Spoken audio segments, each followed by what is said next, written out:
You guys have listened to us talk about the death of the cookie and how it's disrupting brands everywhere. However, you've also asked, hey guys, do you have examples of where brands are doing it well, where they're taking the advice of IAB and advertising experiences that lead to better customer engagement, etc.? And yes, today I want to talk and show you what Home Depot is doing right. Let's dig in. So, Tim, what's the story here about Home Depot and what do you want to show us? Yeah, so first off, caveat, I'm about to show you an article that launched in Digiday today, and I'm quoted in it, which caught my attention, which is why I want to talk about it. And so, two, Home Depot is not a client of ours. I don't believe Home Depot is a Cheetah Digital client. No, I don't believe they are. Okay, great. So I think this is an excellent example of how a brand is taking matters into their own hand, getting ahead of the cookie, collecting the right data. And I like the fact that you're spreading the love and not just talking about Cheetah. Spreading the love. Spreading the love. We're listening to the pulse of brands all across the globe. So the idea here, Rich, is Home Depot, a giant advertiser, one of the largest home improvement outlets in North America. I mean, they sell you everything that you need. In a year of pandemic, their revenue went through the roof because everyone was fixing their home, fixing the things they could. They had time on their hands. Nothing else to do. Yeah, exactly. So here's a company who could double down on flock, on advertising in a traditional old school way. And they still do that. They will still, behaviorally track you while they have the cookie and Google. They'll sell you a hammer if they think you need a hammer with an ad saying buy this hammer at this price, etc. But they have created a new live streaming series that are a bunch of how-to videos on everything under the sun around home improvement, even down to your apartment. I'm smelling a smart strategy. It's a smart strategy. But what's interesting about this is they're doing it all in their own closed environment, meaning they're using their own proprietary player. They're using their own sign-up forms. They could easily host this on the largest website in the world. Why not host it on Google? Let's talk about that. Why not do it on YouTube? It's the how-to is the number one thing that's surfaced there. Well, they will. They'll be using YouTube to get you a video ad to get them to their live streaming. You know why? Because YouTube controls all the data when you watch on YouTube. And yes, it's easy and it's free and it's ubiquitous and it's tied to search and they probably get more views. But this company understands reach and views is not as important as data in the bank. Boom! Right? Now we're talking. Okay, so they are out promoting this live streaming 101 series. You can sign up. In fact, before you can even sign up for any one of these streaming series, they make you choose your local store. Boom! They're collecting data already before you even give them their name and email. So the idea is you can browse all these different types of videos that they're doing. You can then register. So you get to a page where you can register, you can sign up, give them your email, your name, your postal code. Great, first party data, but really it's zero party. Build the database. Build the database. So now you'll register for an event. And it looks like it's actually coming from your local shop, but really it's not. It's coming from a central hub, but it feels local. And you better believe all the information that they're collecting, the video, which videos you use, all that metadata, all into their own world. This really smells like Mark Pritchard in 2019 going, we're going to build our own experiences, collect our own data, and whoever in the advertising landscape wants to be able to interface with our data will interface with you. Otherwise, we're going to have our own data and be able to reach our own people. Right. So when you register for any of these events, you instantly get a 15% discount. You know how you get that? No. You get it by email. Yes. The little known channel that is almost free and has nearly 100% deliverability and has zero algorithm or cost, to actually serve it to a person. The little known channel that actually beat social channels and other channels for driving take up of offers, driving revenue. Email beats ads. We saw that from the Consumer 2021 Consumer Index research we did with eConsultancy. So there you go. All right. Email has been viable, always has been. If you're not using it, you have to. And what Home Depot's doing here, sure, they've taken some expense. They got to build an infrastructure for live streaming video, but they now own their own destiny.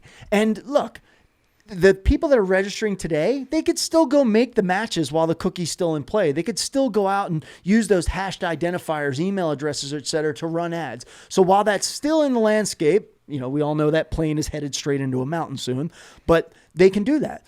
But when this disruption comes up and cookie is gone away and IDFA proves to either have a 50% plus or negative, opt-in, Right. these guys will have their own email channels. They'll have their own SMS. Not only that, they'll be able to completely personalize in-store experiences because they know what your local store is.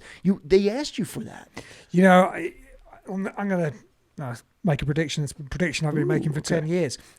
But the future winners of the economy will be those companies, those brands, those organizations, those retailers that own their own data Right. and own their own communication channels with their customers. And they're not reliant on the social media quagmire. They're not reliant Yep. on the disruption, or they're not impacted by the disruption in ad tech, or they're at least isolated from it. I mean, it's never been clearer what the most obvious strategy is for any CMO that wants to protect its brand Yes. and give itself the best chance of being in a better position 5 years from now than where they are today. And look, I'm going to tell you something.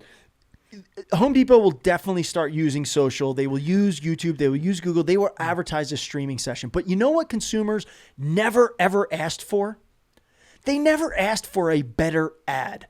They just want better experiences. So this is a great example of Home Depot creating an experience that you can consume. You can find what you need. You can get closer to the brand, feel good about the content. And then, of course, they've got the data. They can make recommendations via email of the things that you need. So And look, it sometimes appears that we're like always sort of bashing, Facebook and digital advertising. We're not. What we're always saying is, do your advertising on those platforms because they have Yes. a massive reach. They have a Yes. huge audience you want to get to.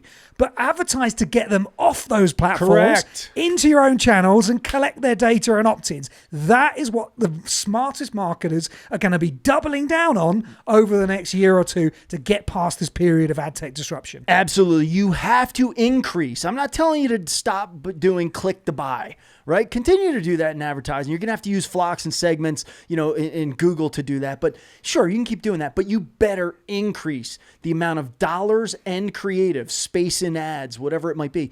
Increase the amount of awareness you have around your brand experiences that collect your own data. And if you think that this is difficult to do, like, oh, they're Home Depot, they got all the money in the world, it's a pandemic they just served, you're wrong.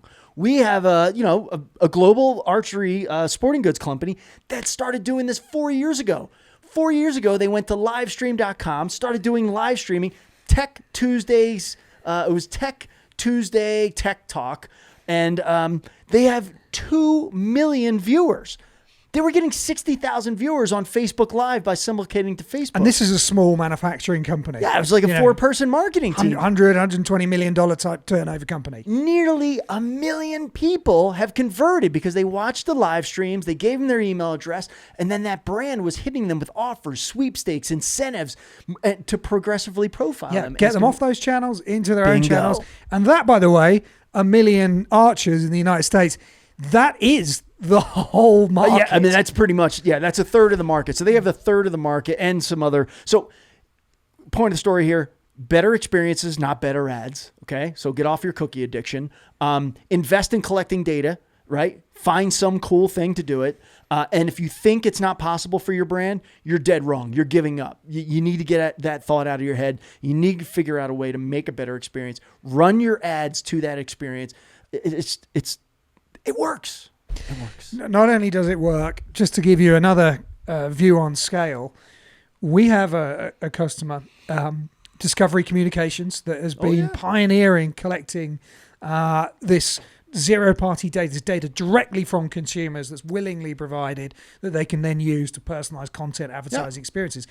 They run some experiences, individual experiences, that will collect over 100 million people into that experience with maybe 15, 20 different questions that they ask for every submission. Just Look, think about that scale. all these case studies are at cheetahdigital.com. If you don't believe us, go read them. Listen, there's videos. Listen straight from the mouths of these marketers themselves. We are out of time. I hope this was helpful. I hope this inspires you. We'll be back with more around the cookie conundrum soon. Yeah, it's not going away as quickly as it should. Talk soon.